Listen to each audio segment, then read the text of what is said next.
Belki çok incitmişim sevdiğim insanları, belki çok aldatmışım can diyen cananları.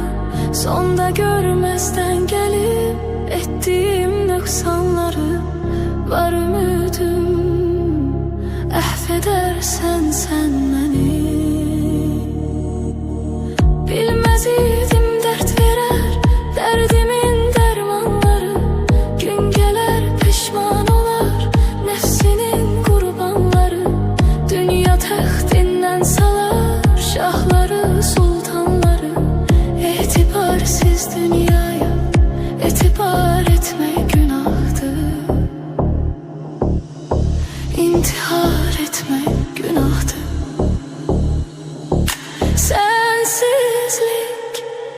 Sensizlik çok çetin dünyada, gam yazılmış kismetim, kalmayıptı takatim.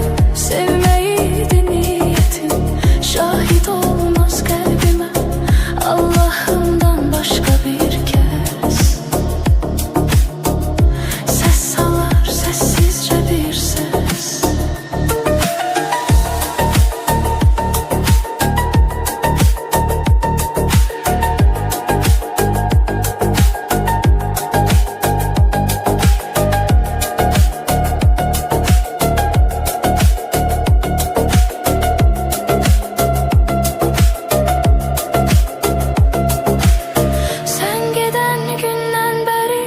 Vesvedir sözler seni, ruhum ardıncan gelir, kölge tek izler seni. Aşıkın tenha kalar, her gece gözler seni. Hasretinle mahvedersen sen beni.